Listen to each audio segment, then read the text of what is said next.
To the GKT Bootcamp. I'm Deanna Schwilpe. I am an academic advisor in the College of Education at USF, and I am also the person who leads these boot camps because I used to teach math. So here's my email address. If you have any questions, please feel free to email me. I'm happy to help while you get ready for your test. So I'm going to go to the document that you should have, which is your math practice. Make sure you've got this document opened. If you've already done competency 1 and 2 with me, you should have it, and we're picking up right where we left off.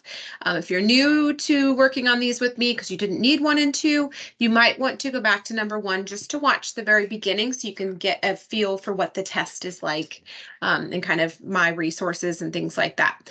So diving straight into competency 3, starting with question number 36, we're talking about knowledge of algebraic thinking in the coordinate plane. This is 30% of the test, so it's about a third of the test. So it's a pretty big competency, lots of information for you to know, lots of problems that we're going to do today. So make sure you're paying attention, especially to this area. Now, obviously, you need a 72% to pass, so you can't pass without passing the others as well, but this is a big chunk of it. So competency 3, skill 1, determine whether two algebraic expressions are equivalent by applying properties of orders of operations or equality. So basically, we're just looking at this, and we're just going to simplify it to see which one A, B, C, or D is equal to it. So you do that by, we're going to distribute the 3x, so it becomes 3x squared minus 21x, which is D. Pretty simple. Oops, sorry, not D. Deanna's like, pretty simple, not the right answer. 3x squared minus 21x, B. Make sure you're paying attention when you're doing your test. I saw the 3x and I was like, I'm done. I make those mistakes as well. 37, the expression 18v plus 45 is equal to which of the following? So sometimes, just like at the top where we had to distribute, sometimes you're basically dividing out a factor. So in this case, we're dividing out, it's a division, a 9. So the 9 is going to go on the outside. We're left with 2v plus 5 on the inside. So 9 times the quantity, 2v plus 5, which is also B. 38, evaluate the following expression where x is -2. Notice that the x is in parentheses. So we need to make sure we put our -2 in parentheses. So I'm going to put, where I put my -2, I'm going to plug it in by putting it in parentheses, because that matters. When you have -2 squared, you're basically saying, so if it's in parentheses like that, you're basically multiplying a -2 times a -2. So that becomes a +4.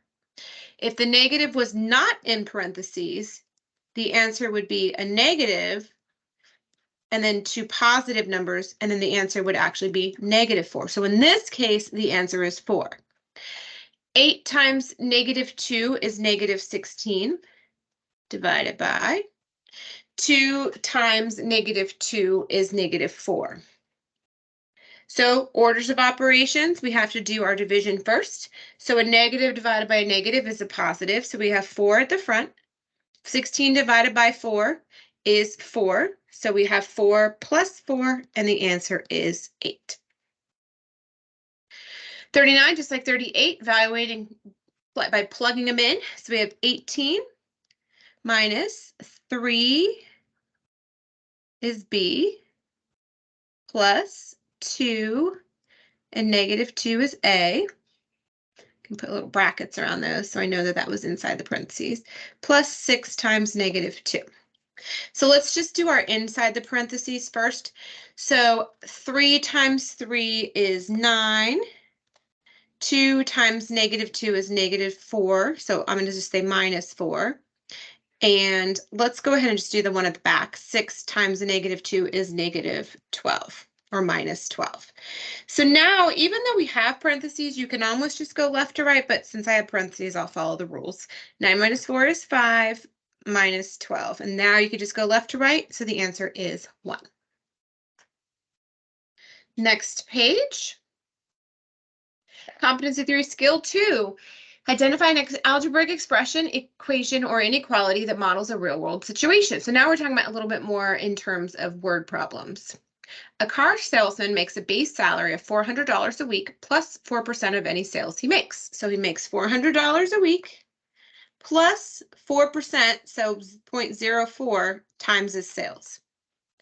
Write a formula that shows how much in sales, S, he must complete to at least $1,000 a week. So this amount here, 400 plus 4% of sales, should be greater than or equal to $1,000 because he wants at least $1,000 a week, $1,000 or higher. Now, notice that the answer choices are written with the inequality or the number by itself at the front. So I used to teach when I taught this to my kids, I'd say, pretend like it's a train and it's like this is the front of the caboose. It has to follow relative to itself. So notice I flipped the sign, exactly what you see. So basically we just flipped everything. So now it is 1,000 is less than or equal to 0.04S plus 400. So there are ways to write it out at the very beginning, the way that they have it in the answers, but I think it's easier to write it just based on exactly what the question says and then flip it versus trying to figure out what inequality to put there. Less than or equal to, greater than or equal to, and so forth. 41. Write an expression that represents the following: 10 less than twice Steve's age A. So twice Steve's age A is 2A minus 10. So always subtract or add to or from the variable.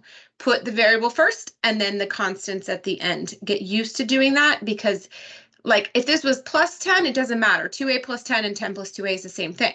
But if it's subtraction, 2A minus 10 and 10 minus 2A are two different things. So make sure you're always putting it at the end. So 2A minus 10, D. 42, Joe is in the market for a new home. His budget is $250,000, including insurance and taxes.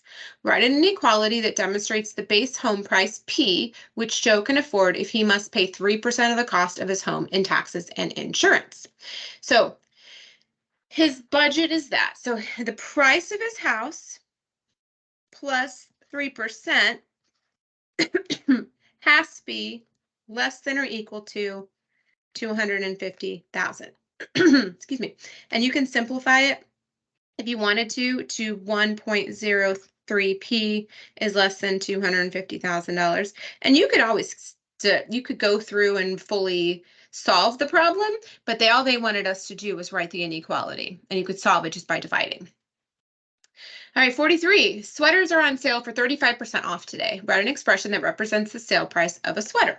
So basically, it's the price of the sweater minus 35% of the price of the sweater. And that simplifies to 0.65S. Moving on, competency 3, skill 3. Determine and solve equations or inequalities, linear and quadratic, algebraically or graphically in mathematical or real-world problems. One tip I have for you, and then we're going to be doing this on the next page, but is FOIL. Remembering FOIL from when you are factoring quadratics. FOIL, first, outer, inner, last. Just keep that in the back of your mind. We're not going to do those quite yet. First, we're just going to solve general equations and inequalities.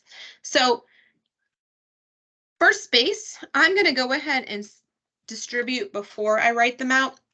So 4 times 2A is 8A plus 12 equals negative 3A. Negative 3 times negative 1 is positive 3 plus 3. So just checking my work. Okay. Still simplify the right side because it is not, or combine the terms over here. 3 plus 3 is 6.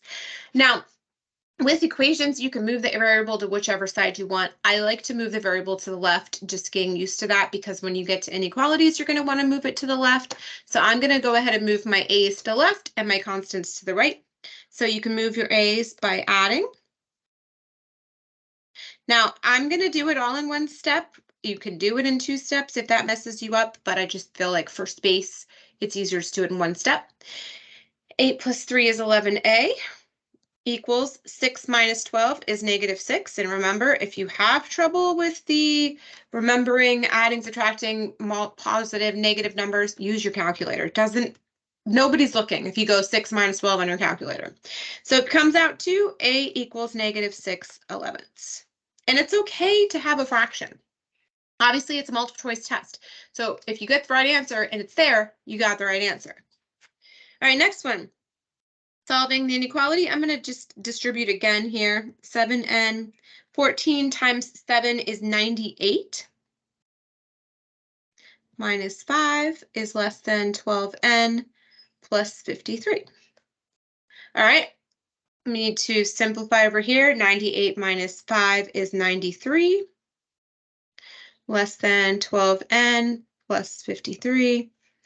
We're going to move our n's. Oh, I forgot to say, with inequalities, you solve them just like you do equations.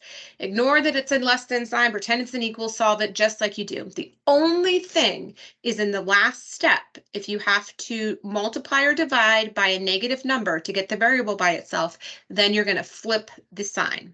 So let's just keep going. So if we are going to move our 12n's to the left and move our 93 to the right, that cancels and cancels. 7 minus 12 is -5n is less than -40. Dividing by -5, this is where I said if you divide by a negative, n goes there. It was a less than and becomes a greater than, and these are positive, it is 8. So again, only difference when you're doing inequalities is at the last step, if you multiply or divide by a negative number to get rid of that variable or get rid of the coefficient with the variable, then you're going to flip the sign. All right, 46, solve the equation, still going. 3 times, and you might want to, while you're doing these, just pause this, solve it on your own, see if you can do it, and then watch me do it. You know, this is your studying and your strategy of how to study. So don't just watch me do everything. It's a recording. Pause it, rewind it, go back. Pause it, do the problem yourself, then watch. You know, whatever it is to help you do this versus just watching me, because it's not going to do you any good just to watch me do it. You need to really get yourself in there doing it. So we're going to distribute 3x minus 21 plus 2x equals 2x plus 3. I'm going to simplify, so it's 5x minus 21 equals 2x plus 3. Going to move my x's to the left and my constants to the right. And that would be 3x equals 24, divide by 3, x equals 8. All right, last one on this page, also an inequality. 16 plus 2 times the quantity, 3x minus 7, is greater than or equal to -3x plus 18. Distribute my 2, so we have 16 plus 6x minus 14 is greater than or equal to -3x plus 18. Then keep going. We've got 6x, 16 minus 14 is 2, greater than or equal to -3x plus 18. Adding our 3x to both sides, subtracting our 2 from both sides, leaves us with 9x is greater than or equal to 18 minus 2 is 16. If we divide by 9, notice I didn't divide by a negative number, so my sign stays the same, and it becomes 16/9. All right, 48. Solve the inequality. Last one, and then we're going to get into quadratics. When it's in the middle like this, you basically are moving it to the outside. So you're doing the same thing to the left as you are to the right. So I'm going to start by getting rid of my 1 because you can't divide until you've removed this part. So we're going to subtract 1 from all parts. So we have -4 is less than 2x, which is less than 4. Then I can divide by 2. So it is -2 is less than x, which is less than 2. All right, getting into factoring. And I gave you a little cheat sheet kind of thing. basically, remember FOIL. I said, remember this. First, outer, inner, last. To get to this point, you had a set of two quadratics multiplying to each other, and you FOILed them. You multiplied the first ones, you multiplied the outer, you multiplied the inner, you multiplied the last. So to go backward, we look at our number, and basically, since last is the last number, the last numbers have to multiply to get a -6. So if I just think of the factors that get to 6, we have 1 and 6, 2 and 3. To make it negative, one's going to be after positive, one's going to have to be negative. We don't know which one it is yet. Then we also know that the outer and the inner have to add, oh, first I know x squared, there's only one x, so we're just put it there. Now we're trying to figure out, is it plus or minus the next things?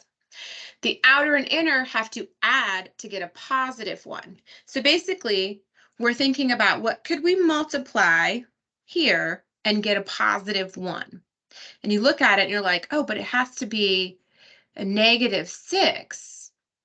How do I get a positive 1 out of that? The only way to get a positive 1 is 3 minus 2. So that means it is plus 3 minus 2. And if you have this on your test, you're going to have these as answer choices. So if you don't do very well going backward, you can always look at the answer choices and FOIL them and check which one is right. Well, let's do some more practice because I want you to be able to do it on number 52. So factoring this again, so we're back to two different ones. It's just going to be an x because it's x squared. There's no coefficient in front of the x squared. We know the last has to multiply to get 15. So we have a 1 and 15, 3 and 5. Those are the only things that multiply to get 15. And it's a -8. The only things that could make -8 and a positive 15 are -3 and -5. Okay. 51, use factoring to find the solution. So we're going to factor, and then we're going to find what are called the solutions. And you'll see what I mean in a second by what it means to have a solution. So we have x squared minus x minus 20 equals 0. So last numbers have to multiply to get a 20 or -20. So we have 1 and 20, 2 and 10, 3 doesn't go to 20, 4 and 5. Inner has to be a -1.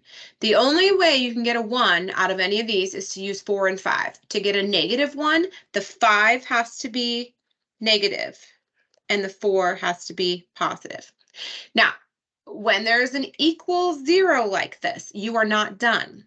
All that means is if I plugged in basically, anything multiplied by 0 is going to be 0. So as soon as one of these on the left or the right becomes a 0, then the answer is 0. So the answer is, what makes it 0? X equals 5 or x equals -4. Because if I plugged either 5 or -4 in for x, and then you'd plug it in for both of them, one of them would become 0, which would make the answer 0. All right, building on that exact same idea, look at number 52. Here, what we're going to do is you're going to FOIL them. So we got to FOIL x. We have x minus 4 times x plus 4 equals 9. We're going to FOIL. So first, x squared. Outer, x times 4. Inner, -4 times x. Last, -16 equals 9. These canceled each other out because one's positive, one's negative. So we have x squared minus 16 equals 9. We're just going to solve it like an equation. Add 16, x squared equals 25. Square root, that means x is equal to 5, or x can be -5. Because remember, if I did -5 squared, it would still be 25 because it's a negative times a negative. All right, next one, 53. Couple has a combined yearly household income of 150,000, including salaries and profits from investment. If they both make 60,000, what percentage of their total income comes from investments? So we have to figure out how much they have in investments total. So 150,000 minus 60, so minus 120 comes out to $30,000 in investments. Now, we did at the very beginning of the competency 2, we talked about is over of, which is percent over 100. If you can make a proportion with this, you can solve it. So basically, we want to know what percent of total income, which is $150,000, is $30,000. Helpful sometimes to write it in words so you know what goes where. And then it just tells you what percent, we don't know, of this is this. So is over of is percent, we don't know, over 100. And if you watched competency 2, I talked about the trick with solving proportions. You multiply the two that are diagonal and divide by the one that's by itself. And it comes out to 20%. All right, 54. Sales tax in Hillsborough County is 7%, and the sales tax in Orange County is 6.5%. How much money are you saving if you buy a $15,000 vehicle in Orange County instead of Hillsborough? So basically, we want to know what is 7% of 15,000 and what is 6.5% of 15,000. And in this case, we're just going to change the percent to a decimal and multiply. We can do is over of, but you don't really need to when you're talking about of, because again, of means multiply. So 7% is 0.07 times 15,000, which comes out to 1,050. 6.5% is 0.65 times 15,000, which comes out to 975. And again, that's how much tax you're paying. So if you subtract them from each other, you're saving not crazy amount, but you're saving $75 if this were the case by buying it in Orange County or in Orlando versus here in Tampa. Not that much, but it is a savings. But at the price of gas, maybe not. All right, number 55. Alex buys a coffee machine for $48 after a 20% discount. Write and solve an equation to identify the price P of the coffee machine. So we did one of these in competency 1, but I'm still going to talk you through this. So you think about $48 is the price he paid, and that was after he took a 20% discount. So if you had multiple choice here, you'd be expecting there to be a number that's higher than 48. You can cancel off any of the other ones if you're going to guess. So if you think about it, he paid the original price P minus 20% of P to get 48. There's an imaginary 1 in front of the P, so it becomes 0.80 P. You can divide by 0.80. So the original price P was $60. And again, in this case, you're looking for something and make sure you think about it logically. What am I expecting to see? I'm expecting to see a larger number. So if you get a larger number, awesome. All right. Competency 3, skill 4, moving right along. Interpret key features of linear equations or graphs in real-world problems. For example, explain slope and y-intercept, determine additional solutions. Here's some things that you need to know. This equation is one that is not on your reference sheet, and I think it should have been. The y equals mx plus b, that is the point slope formula. In this, if you have an equation and it's written in this format, y, so nothing is with the y. There's no 2y, 3y, 4, nothing. It's just y. Y equals mx, so a number in front of the x plus a number, plus or minus a number. The m, so the number in front of the x is what's the slope, and the b is what's called the y-intercept. It's where on the y-axis, the vertical axis, it crosses that axis. So You can write it in slope-intercept form. Given the graph, basically we're going to pick 2 points, find the slope, and then we're going to use rise over run also, which is another way to do slope, to find it. So in this case, find the slope of the following line and write its equation. Now, again, slope there is a formula. It is the differences of the y's over the differences of the x's.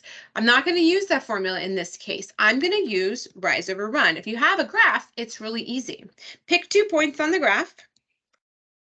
Basically, how much should you go up and how much should you run? 1 to the right. So the slope is rise over run, which is 2. So so we're going to be writing I equals mx, and then b is just where does it cross the y-axis? It crosses it at -3. So the m is 2, and the slope, or sorry, the equation is y equals 2x minus 3. In all of these, if you feel like one example is not enough, because you see we're moving right on to competency 3 skill 5 in a second, find some for yourself. Look them up online. Do a Google search. Go on YouTube. Watch some Khan Academy.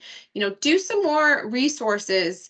Find some more resources, for yourself to help you prepare. This is not the only resource you should use. You should find some more practice problems to help you practice these specific tools. All right, competency 3 skill 5. Talking about relations that satisfy the definition of a function. So a function, this is an important thing to know, is a relation where each x, so if you're talking about an xy table, each x value has only one y value. Basically, in other words, none of the x's are repeated. You're not repeating any numbers over here. It's okay if 1 goes to 2 and then 2 also goes to 2. That's fine, because that would be a graph that kind of goes up and then sideways and then keeps going up. It's still what's considered a function. So x's are not repeated. Graphs of functions must pass what's called the vertical line test, where a line drawn vertically through each point does not cross through more than one place on the graph. So if I were to draw a couple graphs, I'll just draw a couple graphs here, and we'll just give an example. So say I have this line. Every point on that line drawn vertically crosses the line in one place. So this is a function. Say I've got, let's use a different color. Say I've got this line, it's called a parabola. Every line drawn vertically only crosses in one place. So this is a function. You guessed it, my last one is probably not going to be a function to demonstrate. So say you've got this sideways parabola. If I drew a line here, it crosses it in 2 places. This is not a function. So again, vertical line test tells you if you drew a vertical line through everything and it crosses in one place, it is a function. So let's look at number 57. Which of the following graphs is not a function? A line with a positive slope, it is a function. A line with a negative slope, it is a function. A horizontal line, any line drawn through it, not going to cross it more than one place, so that's a function. The only one that's not a function by definition is a vertical line. Every single point on that vertical line is on the same place. So it's repeated infinite number of times. So definition of a function, vertical line test, and no x's repeated. So basically, here we are again, does not represent a function. So this one, that's okay. Nothing's repeated. This one, that's okay. This one, that's okay. This is even okay. It's okay as if the y's are repeated. It's the x's that cannot be repeated. Because this is repeated, the x is repeated 3 times, that would be like a graph. It would kind of go like that and then straight up and then there. So anything vertical would mean it's not a function. So keep that in mind. Moving right along, there's a lot of competencies and skill and a lot of skills in competency 3. They actually updated this one from previous tests. So if you've been studying and now you're studying with me on this, this is for the tests effective January 2024 and beyond. So keep in mind there are slight differences between what they did before and what they do now. I didn't add too much to this, but just keep that in mind. All right, moving on, comparing slopes of two linear functions represented algebraically and graphically. All righty. A lot of things to know. First, remembering y equals mx plus b. Remember the m is a slope. Parallel lines have the same slope. So the m value, so with y equals mx plus b, the m value is the same. Perpendicular lines have what are called opposite reciprocals. So the slope of one, say it was 2, the perpendicular slope, so the one that meets at a right angle, would be opposite. So if one's positive, one's negative, and then flipped, the reciprocal. Intersecting lines cross each other at one point, and they can be either perpendicular or neither. Don't have to cross at a perpendicular angle, so don't memorize that. All right, you're given the equation of a line, y equals 3x plus 2. Identify the line that is parallel to this line. So here we know, based on y equals mx plus b, that the slope is 3. So here we're just looking at the slopes. We have 1/3. We have negative 1/3. We have 3. Want to say C is the answer, but let's just check D, because if it's written in this form, which is called standard form, you do not know what the slope is until you put it in slope-intercept form. So we have to divide out the 2 so that the y is by itself. 3x plus 2. Now, someone might say in this case, the slope is also 3. So why do we have two answers that have a slope of 3? The key here, this line and this line are the same line. Cannot be parallel to itself. Trick question in this case. So the answer is C. All right, moving on to 60. Given the following equation, y equals 5x minus 2, identify which line will be perpendicular. So we're talking about the one that is the perpendicular slope, which is negative, because that one's positive, 1/5. And if we just look at our answers, the answer is C. All right, classify the following. We've got 2 in standard form. So we first have to figure out something about their slopes. So we're going to have to change both of these to slope-intercept form. So first I'm going to move my x over. So we have 2y equals negative 3x plus 6. Then I'm divide by 2, divide by 2. So I have y equals negative 3/2 x plus 3. Then I've got negative 2x plus 3y equals 12. We're going to move our x's over again. We have 3y equals 2x plus 12. We're going to divide by 3. So we have y equals 2/3 plus 4. And you're going to notice the slopes are m equals negative 3/2 and m equals 2/3. So the answer is perpendicular. They are opposite reciprocals. Okay, 62, we're given points. So we have to use the slope formula. The slope formula is y2 minus y1 over x2 minus x1. It doesn't matter which one's y2, which one's x2, and which one's x1, y1, except for you just have to keep them straight. So if I just say this is x1, oops, I'm going to say that and then do it wrong. y1, and then this is x2 and y2. And we got 2 more. We're going to have 2 sets of them, x1, y1, x2, y2. All right, so the first one, m equals y2 minus y1 over x2 minus x1. Positive, this becomes positive, negative, negative becomes a positive. So this one is 0 plus 2, 4 minus 0, so 1/2. And this one, y2, which is 0, minus y1, which is 2, x2, which is 0, minus x1, which is 4. So it becomes -2 over -4, which a negative and a negative becomes a positive. So it's positive 5. So these two lines are parallel. They have the same slope. All right, competency 3, skill 7. Apply linear, quadratic, and exponential functions to model and analyze real-world relationships. A department store is offering a special store-wide promotion on all of its products. Based on the table below, which formula represents the savings you can expect to receive at the department store? So we've got an R and an S. Just look at the answer choices in this case. Sometimes it's easier just to plug it in. I'm going to just plug in 20 for R and 15 for S and see if it's true. So let's just start at the first one. First one, S equals 3R. Get my calculator out for this.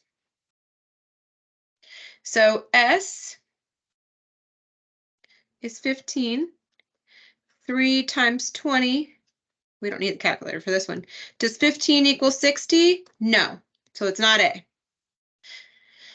3/4. I'm going to use 0.75. That is easier to do with my calculator. So 0.75 times the sale price. Now that you might say to yourself, well, it doesn't make sense to take money off the sale price. It should be the opposite, but let's prove it. 0.75 times 15 is equal to 1125. And this is R. So this is not equal to 20. So it's not this one. Let's say sale price equals 0.75 times R. So if the sale price is 15, 0.75 times the regular price of 20. So if I do 0.75 times 20, I get 15. So it is C. So just plugging in the numbers is going to help you find ones like this. All right, we did a lot in competency 3. Again, this is your studying, so I suggest you take things slowly. I suggest if you have other questions that you want to do, we'll find some on YouTube, Google math worksheets for certain things, and find some more practice for yourself. At the beginning of the video, remember, you can find my email address, so feel free to email me if you have any questions. I'm happy to help. And I hope you do well on your test. Happy studying. And like I said, let me know if you need anything else. And thanks for coming.